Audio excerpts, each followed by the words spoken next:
Sesaat lagi Anda akan menyaksikan Coffee Break. Dipersembahkan oleh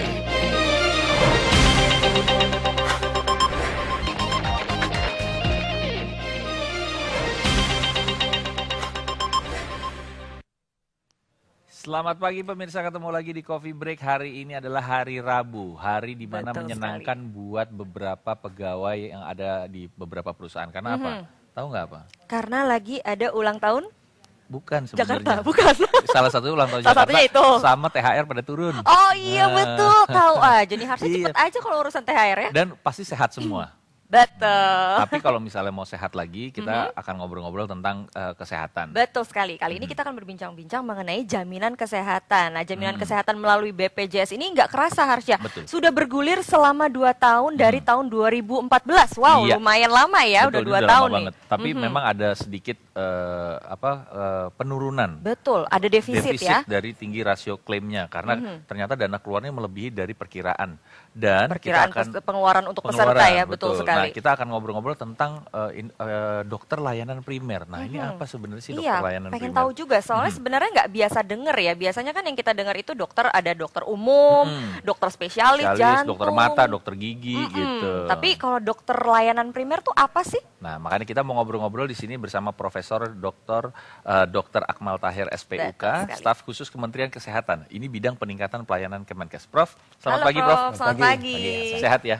Alhamdulillah. Alhamdulillah. Puasa jalan terus lancar nih ya. Iya. Amin. Amin. Nah, Dok, kalau misalnya tadi kita sedikit dengan judul dokter layanan primer. Sebenarnya apa sih yang didefinisikan dari dokter layanan primer ini? Ya, jadi dokter layanan primer sederhananya seperti ini. Jadi dokter yang bekerja di layanan primer. Kita tahu di sistem kesehatan kita itu ada strata layanan itu ada primer. Kemudian itu biasanya sekarang kalau dokternya itu yang dibilang dokter umum yang bekerja di sana. Oh, Oke. yang primer itu dokter umum ya? Ya. Kemudian strata layanan sekunder itu yang spesialis. Spesialis. Kemudian ada lagi tuh yang tersier tuh yang subspesialis itu yang lebih apa misalnya dia penyakit dalam tuh sekunder itu spesialis, ada lagi penyakit dalam ahli ginjal aja. Nah, itu Itu subspesialis. subspesialis, Nah, oke. kita bicara sebenarnya yang dokter yang bekerja di layanan primer. Nah, selama ini yang bekerja di dokter layanan primer itu sebenarnya adalah dokter. Dan dokter ini orang bilang tuh dokter umum. Sebenarnya sih istilah dokter umum itu nggak ada secara resmi. Cuman dokter aja Dokter sebenarnya. sebenarnya. Dokter gitu. Dilulus sekolah fakultas dokteran itu jadinya ya dokter. Udah jadi dokter umum ya? Oke. Nah, kemudian sekarang ada dokter yang bekerja juga di layanan primer, tapi dia ditambah lagi kompetensinya. Jadi dia tambah lagi sekolahnya, pengetahuannya, keterampilannya, sehingga dia tapi tetap bekerja di layanan primer. Betul. Nah, namanya dokter layanan primer. Layanan primer. Nah, Ini apa- sedikit di atas si dokter ini ya. Ya, jadi sebenarnya dia ditambah kompetensinya untuk apa? Satu, kompetensinya untuk mencegah penyakit. Nah, selain itu juga ditambah kompetensinya untuk menyelesaikan masalah-masalah penyakit kalau orang sakit. Jadi ada 2 targetnya. Bagaimana caranya sebenarnya kita mencegah orang sakit, ya kan? Itu satu. Yang kedua, kalau dia sakit jangan terlalu banyak yang harus ke spesialis. Cukup selesai di layanan primer. Di layanan Karena primer buat aja. masyarakat paling enak kan seperti itu. Kalau kita sakit, kita datang ke dokter, kita kalau dikirim lagi kan ribet buat Jadi udah ribet. mulai Ah. pikiran sendiri ya. Nah, kadang-kadang sakit juga datangnya dari Iya. pikiran ya. Itu dari sisi masyarakatnya itu sangat terbantu kalau seperti itu. Oleh karena itu, dan ini sebenarnya sih bukan hal baru kalau di negara-negara lain. Di banyak negara itu, hampir di semua negara itu memang ada dokter itu. Layanan Jadi nanti primer nih. setelah harus jadi dokter, ada beberapa pilihan. Dia bisa langsung praktek saja sebagai dokter umum aja. Tapi kalau nanti dia pengen menambah keterampilannya lagi, dia bisa mengambil ini. Ambil lagi. Nah, Nah, apa itu itu, dokter yang primer. Prof, yang melatar belakangi kebutuhan dokter layanan primer di Indonesia ini? Jadi sebenarnya yang paling jelas tadi disampaikan oleh Asad atau yang menyampaikan bahwa dengan adanya BPJS ini memang pasien itu kan masyarakat mendapat kesempatan untuk mengakses layanan kesehatan lebih baik, Iya. ya kan? Sekarang pesertanya saya kira sekitar 160 juta udah, ya kan? Dan di sistem itu semuanya mesti masuk lewat layanan primer dulu. Artinya gini, nggak bisa kita langsung berobat ke spesialis. Spesialis, betul. Harus ke Primer ke strata layanan primer. Nah, angkanya ternyata ini masih terlalu banyak orang yang sakit. Sakit. Yang kedua, kalau toh dia sakit masih terlalu banyak juga yang harus terpaksa dikirim ke spesialis. Kita ingin mengurangi ini. Karena dengan mengurangi ini bagus buat masyarakat juga, ya kan? tapi dari sisi pemerintah dan dari sisi negara, biayanya jauh lebih murah. Karena pelayanan di strata layanan primer ini, siapapun yang memberikannya itu, tetap akan lebih murah, jauh lebih murahnya dibandingkan dengan ke spesialis. Nah ini yang salah satu yang melatar belakangi kenapa kita sekarang mengintroduce profesi baru seperti ini. Nah ini kalau misalnya dokter dengan layanan primer ini kita bisa dapatkan dia di praktek di mana aja? Ya jadi gini, praktek dokter layanan primer itu nanti ada yang dia bisa bekerja di puskesmas, seperti dokter umum aja. Bisa di puskesmas, bisa di klinik-klinik Pratama namanya, untuk klinik, bukan klinik spesialis ya, jadinya klinik dokter biasa, dokter umum, atau dokter layanan primer. Dan ketiga bisa juga praktek mandiri, praktek yang dibilang praktek dokter pribadi gitu ya, dokter, ya, itu ada. Jadi bisa di bermacam-macam tempat. Kita misalnya sebagai, ini saya awam banget nih, jadi mau nanya kalau misalnya kita sebagai pasien gitu, kita mau nanya, ini saya mau ketemu dokter yang layanan primer atau gimana? Ada tandanya nggak sih sebenarnya? Tanda-tanda apa sih kira-kira yang bisa dimasukkan ke dalam dokter layanan primer? Sekarang ini belum ya, karena ini kan baru mau mulai. Jadi belum ada sekarang. Nah tapi ada satu yang khas dari cara pelayanannya, dokter layanan primer ini bekerja dengan yang kita bilang sistem kapitasi. Jadi gini, kalau selama ini kan dokter itu duduk di tempat praktek, tunggu orang sakit datang, ya kan? Siapa yang datang, obatin, pergi. Dan dokter layanan primer ini bekerja dengan tidak seperti itu. Dia bekerja gini, misalnya dia bertanggung jawab terhadap, katakan 5.000 orang. Jadi kayak sistem langganan, bahwa dia bertanggung jawab terhadap kesehatan 5.000 orang penduduk di satu tempat, biasanya di dekat tempat dia berpraktek. Jadi pasiennya itu masyarakatnya nggak jauh-jauh, ya kan? Kemudian dia bertanggung jawab untuk menjaga kesehatan, bukan hanya mengobati. Nah, jadi dia bisa misalnya let's say dengan komunikasi, Pak, gimana kesehatannya kemarin gini-gini, dia harus ngecek ya. Dan orientasinya juga bukan cuma orang per orang yang sakit, keluarga dan komunitas. Misalnya gini, kalau datang orang sakit ke dokter ini, kemudian dia bilang, wah saya sakit. Katakan bapaknya sakit. Di daftar kita, di daftar dokter ini, ada daftar keluarganya tuh, orang ini. Karena termasuk yang dia harus tanggung jawab kan. Oh, dia ternyata punya anak kecil, umur 2 tahun, belum selesai dia imunisasi. Dia secara aktif menanyakan. Jadi dia betul-betul menjaga kesehatan. Jadi fungsinya juga salah satunya untuk menjaga kesehatan masyarakat juga daripada mengobati. Nah itu juga penting tuh kesadaran masyarakat untuk menjaga kesehatan. Jadi orientasinya bukan cuma orang yang sakit individu, tapi keluarganya gimana. Jadi track recordnya harus punya ya si dokter layanan primer. Jadi recordnya itu dia punya semua. Dan itu biasanya long term. Jadi jangka panjang. Jadi sampai dia udah kenal betul sebenarnya 5.000 orang ini semuanya. Sampai jadi keluarga malah. Persis. Nah, itu namanya dokter keluarga. Orientasinya dokter keluarga. Betul. Luar biasa sekali ya. Ini saya malah baru tahu nih Harsha informasinya dokter layanan primer ini. Nah, mungkin pemirsa juga yang belum tahu dan ingin lebih mencari-cari informasi mengenai dokter layanan primer ini, Anda bisa langsung saja menghubungi Halo Kemenkes yang nomor teleponnya ada di layar kaca Anda, atau Anda juga bisa follow Twitter @KemenkesRI. Nah, nanti kita di segmen kedua akan ngobrol-ngobrol lagi tentang dokter layanan primer lebih jauh lagi supaya pemirsa di rumah lebih mengetahui program dari dokter layanan primer ini. Sesaat lagi di Coffee Break.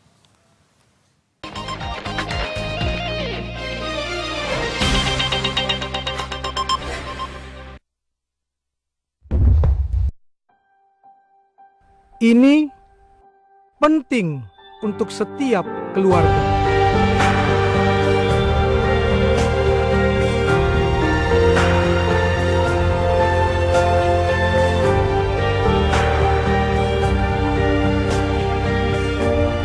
Keluarga sehat, kunci Indonesia sehat.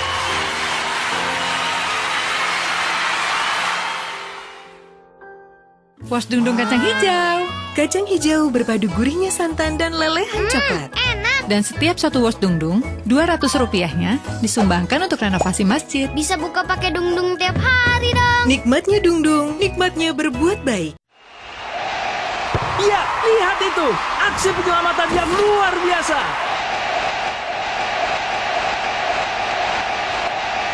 Rexona menjagamu tetap segar di setiap gerakan. Saya pernah kena gatal jamur karena udara lembab. Gatal karena keringat. Untung ada Calpanax Cream. Galvanax Cream membantu mengatasi gatal jamur. Oleskan saja Galvanax. Cari kamar nyaman dengan harga aman? Airy Rooms siap menawarkan banyak kenyamanan. Kasur dan bantalnya empuk, pendingin ruangan sejuk, TV layar datar dengan siaran seru. Sikat gigi, sabun mandi, shampoo sampai air hangat tersedia untuk kamu. Dan yang pasti ada wifi-nya. Harganya murah dan tersedia di seluruh Indonesia. Tunggu apa lagi? Klik airyrooms.com sekarang. Bisa di-booking di Traveloka dan website lainnya. Ini penting untuk setiap keluarga.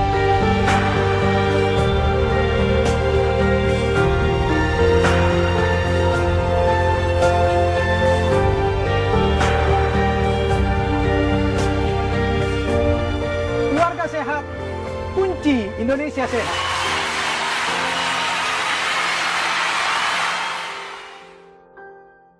Kecewa menyadari deterjen Anda nggak cukup untuk menghilangkan noda? Untuk menghilangkan noda sejak pertama kali cuci, pakai Vanish. Kita tes keunggulan Vanish dibandingkan dengan hanya menggunakan deterjen. Oleskan, noda membandel. Masukkan deterjen, tambahkan Vanish. Vanish Oxy Action mulai bekerja. Dan noda hilang sejak pertama kali cuci.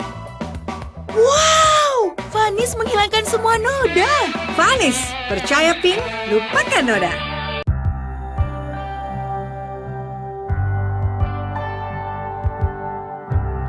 Buat yang ekstra sabar selama Ramadan, ada paket combo ekstra dari Excel.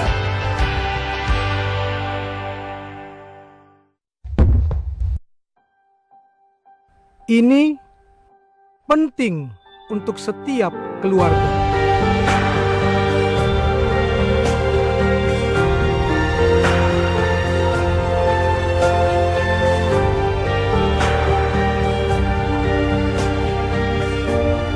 Keluarga sehat, kunci Indonesia sehat.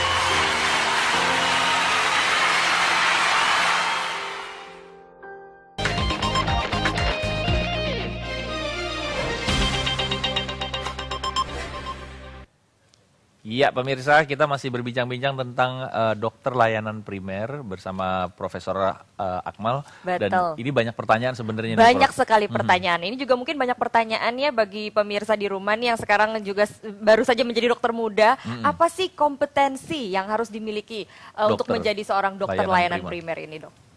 Primer benar. Primer. Jadi yang pertama secara umum dulu, bahwa dia kalau dibandingkan dengan baru selesai lulus dari Fakultas Kedokteran, yang bertambah adalah ditambah kompetensinya untuk mencegah penyakit, satu. Kedua, sudah tentu beberapa kemampuan klinis sehingga dia bisa menyelesaikan masalah penyakit itu lebih banyak. Itu satu. Nah, kalau pada fungsinya kita lihat, pertama memang dia semacam kayak istilahnya itu gatekeeper. Gatekeeper itu adalah dia menjadi tempat pertama kalau orang mencari pertolongan. Satu. Kedua, kemudian dia menyeleksi, sudah tentu menapis mana yang perlu dikirim ke spesialis, mana yang enggak. Kedua, dia memberikan pelayanannya bukan cuma mengobati, dari mulai pencegahan sampai pengobatan sampai rehabilitasi. Jadi kalau orang selesai dari rumah sakit, dirawat katakan karena udah oleh spesialis, waktu kembali ke ini kemana ke rumahnya, ke lingkungannya itu yang melanjutkan perawatannya dokter ini. Jadi dokter ini ya. Karena ini komprehensif. Dia ngecek dan mengingatkan. Ya. Nah ketiga, waktu dia mengirim, misalnya dia pikir harus dikirim ke spesialis, dia tuh semacam koordinator. Kita kan sering nih, kalau dikirim ke spesialis, kemudian katakan waktu kita kirim spesialis ini bilang, wah mesti konsul lagi dokter lain. Jadi kita seperti sebagai pasien kita seperti meraba-raba ya, kadang-kadang ini sebenarnya mau dibawa perlu apa kemana nggak nih sih nasib gitu kan? kita. Nah dia tetap jadi koordinator. Jadi apa-apa nanti harus kembali ke dia dulu, nanti dia yang bilang, oke, kalau gitu dikirimnya kemana dan sebagainya. Dan ini juga memudahkan untuk masyarakat yang mau berobat ya. Jadi dia betul-betul punya punya dokter yang terus menjaga kesehatannya dia dan memberikan advice karena dia kan apalagi dia hubungannya itu long term, jadi dia udah kenal betul gitu ya dengan ini. Nah, yang selanjutnya sudah tentu kemampuan untuk mengelola fasilitas kesehatan yang dia ini. Karena tadi kan saya cerita dia mendapat jumlah uang tertentu yang harus dikelola untuk katakan menjaga kesehatan sejumlah masyarakat. Nah, itu manajemen itu dia mesti kuasai juga. Kemampuan jadi itu dikasih, dilatihkan dan harus dikuasai supaya dia nanti betul-betul bisa menjaga itu dengan efektif dan efisien ininya. Nah ini kalau misalnya siapa aja sih yang bisa untuk menjadi dokter layanan prima ini? Pada prinsipnya dokter yang sudah lulus dokter, dia bisa merupakan pilihan. Dia bisa menjadi dokter layanan primer. Atau dia praktek sebagai dokter umum aja seperti sekarang juga boleh aja.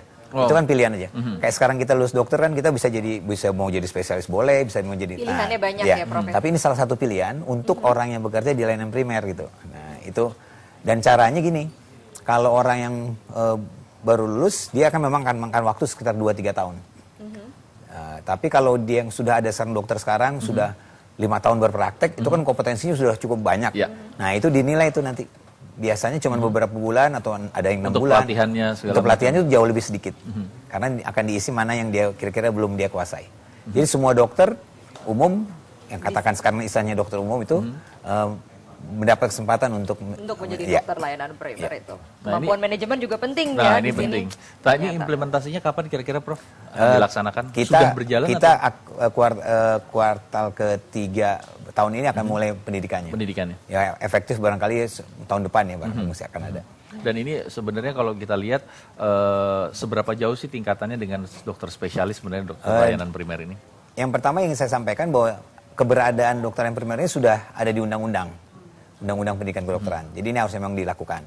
Nah, di situ dinyatakan di undang-undang itu bahwa memang ini pendidikannya setara dengan pendidikan dokter spesialis. Sehingga menurut kita ini adalah kesempatan juga untuk kita memberikan penghargaan kepada selain kepada masyarakat untuk mendapat katakan manfaat yang besar, tapi juga dokter sejawat kita dokter yang bekerja di primer ini mendapat penghargaan yang tidak kalah dengan spesialis. Karena selama ini kan ada kesan di masyarakat ini yang sebenarnya nggak betul bahwa seakan-akan itu lebih rendah, nggak bisa. Dokter yang ada sekarang pun spesialis aja deh gitu. Kalau gitu pemikiran. Dan tidak semua penyakit itu harus ditangani oleh dokter spesialis ya Prof ya. Bisa juga ke dokter layanan primer terlebih dahulu. Dan sebagai satu sistem sebenarnya yang paling penting itu serata itu layanan primer di mana-mana. Karena dengan itu kita bisa mencegah penyakit dan bisa mengurangi. Lebih cepat malah ya dok ya. Ini kalau peserta pendidikan untuk dokter layanan primer udah berapa banyak kira-kira nih? Ini akan dikerjakan oleh Fakultas Kedokteran yang kita punya 75 sekarang Fakultas Kedokteran.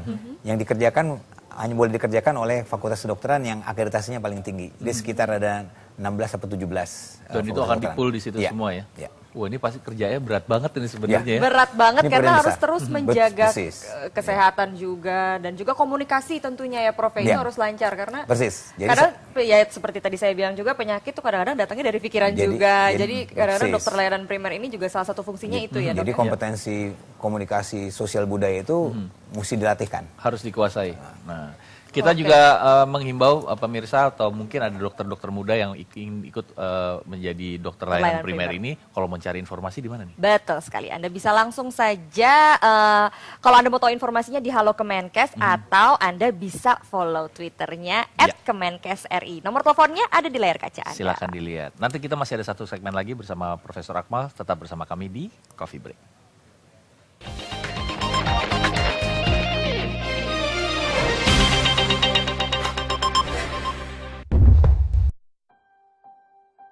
Ini penting untuk setiap keluarga.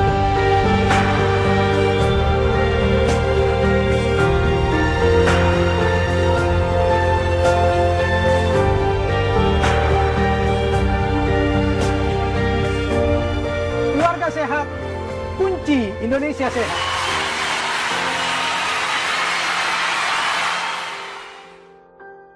Wos Dungdung kacang hijau. Kacang hijau berpadu gurihnya santan dan lelehan coklat. Enak. Dan setiap satu wos Dungdung, Rp200 disumbangkan untuk renovasi masjid. Bisa buka pakai Dungdung tiap hari dong. Nikmatnya Dungdung, nikmatnya berbuat baik. Gatel? Di Tokopedia kita punya lemari TV, karpet, garpu utama, juga kaos. Di Tokopedia yang jual banyak. Sudah cek Tokopedia belum? Sudah. Tokopedia.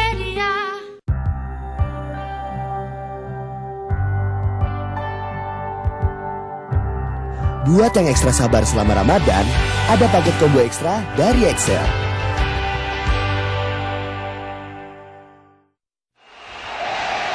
Iya, lihat itu. Aksi penyelamatan yang luar biasa.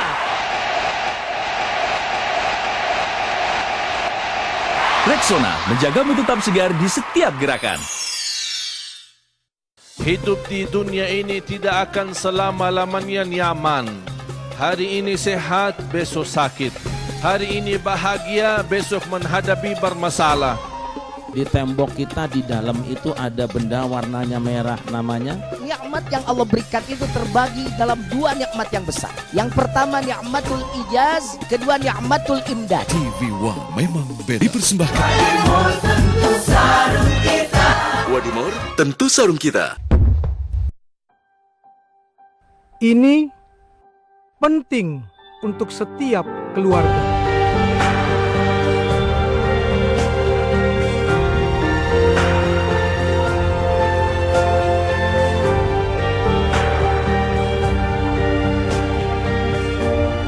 Keluarga sehat, kunci Indonesia sehat.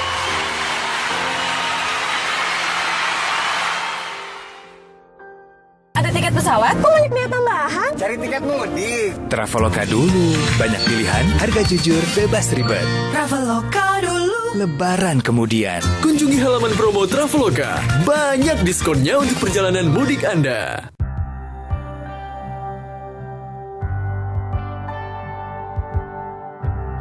Buat yang ekstra sabar selama Ramadan, ada paket combo ekstra dari Excel.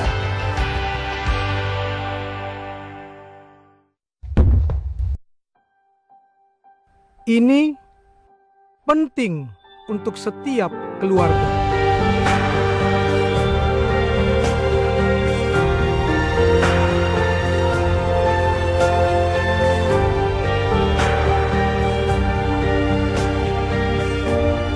Keluarga sehat, kunci Indonesia sehat.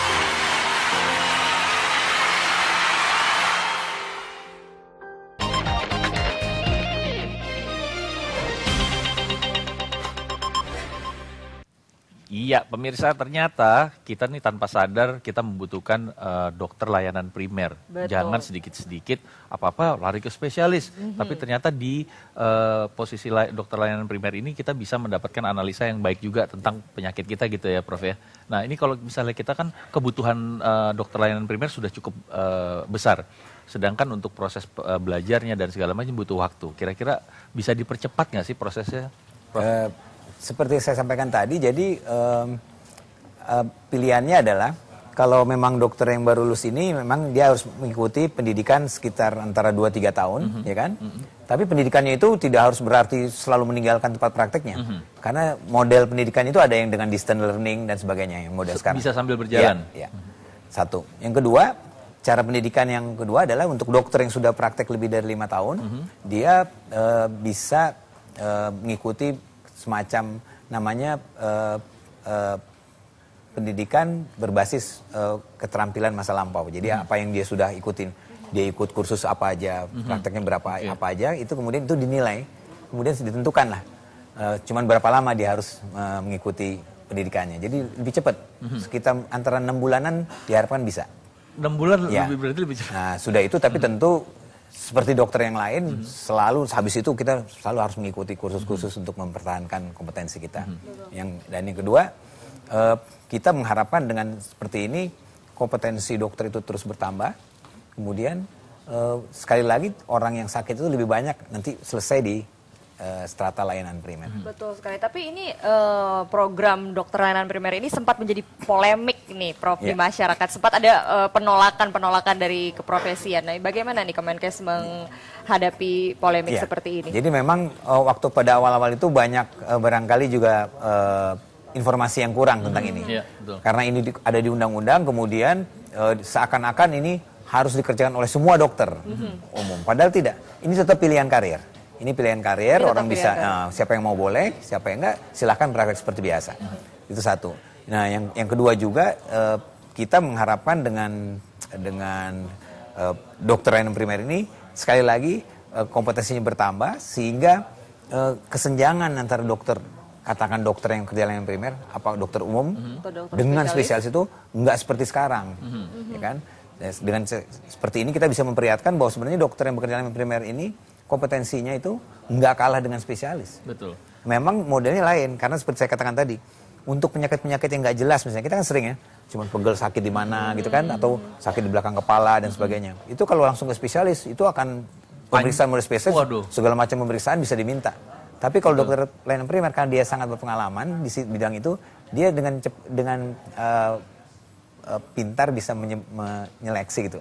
Oh, ini yang serius, kirim ke spesialis. Yang ini sih penyakit biasa. Aja, gitu. Atau masalah tadi Indah bilang ini masalahnya barangkali cuma masalah pikiran atau sebagainya. Itu dia bisa lihat ada itu. komunikasinya juga. Jadi ya? kemampuan sosiobudayanya itu memang sangat penting. Nah, ini penting emang berkomunikasi pasien sama dokter ini penting sekali. Nah, kira-kira kalau dengan dokter layanan primer ini benefit apa sih yang didapatkan oleh pasien dan juga dokternya? Sekali lagi untuk pasien sudah tentu sangat menguntungkan karena dokter ini kan tidak berorientasi pada individu. Dia ngurus juga keluarga karena orientasinya di keluarga. Kemudian juga komunitas. Bagaimana keadaan masyarakat sekitarnya? Satu, masyarakat akan diuntungkan dengan ini. Kedua, karena lebih sedikit yang akan dikirim ke spesialis, masyarakat juga untung. Katakan dengan JKN, katakan pada pasien-pasien yang nggak mampu dibayarkan oleh pemerintah biayanya, kan nggak ada biaya untuk transportasi dan sebagainya. Oleh karena itu, kalau kita bisa mempertahankan orang itu tidak perlu dikirim ke spesialis, buat masyarakat itu sangat-sangat membantu. Mungkin tidak perlu spesialis, mungkin hanya masyarakat pengen datang, cuma pengen curhat, itu bisa juga ya? Itu dokter cinta, itu beda lagi. Enggak, tapi bisa juga curhat. Ini saya masalah nih, kayaknya di perasaan saya, ternyata masalah keluarga.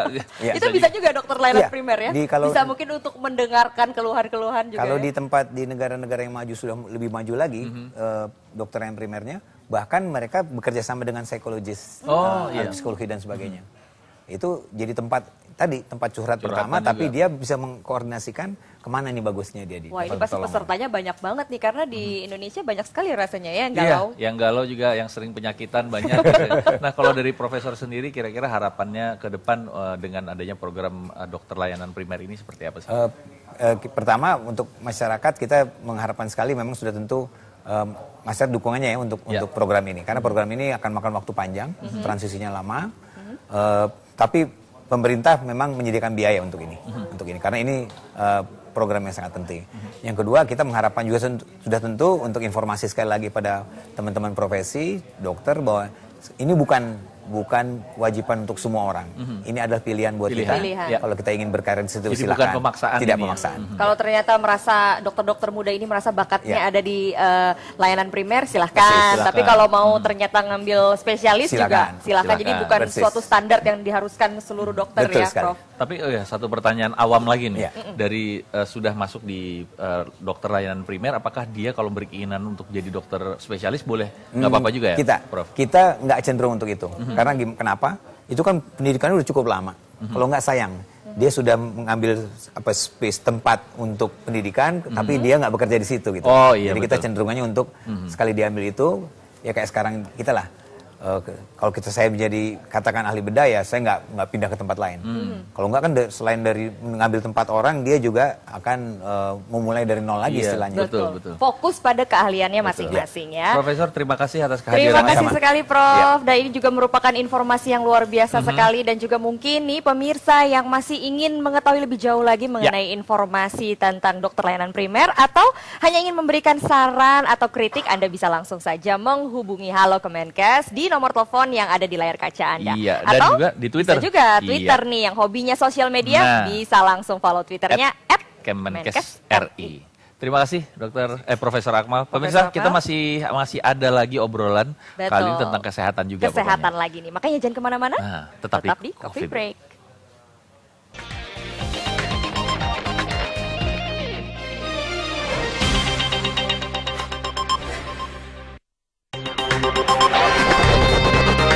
Anda baru saja menyaksikan Coffee Break. Dipersembahkan oleh Kecewa menyadari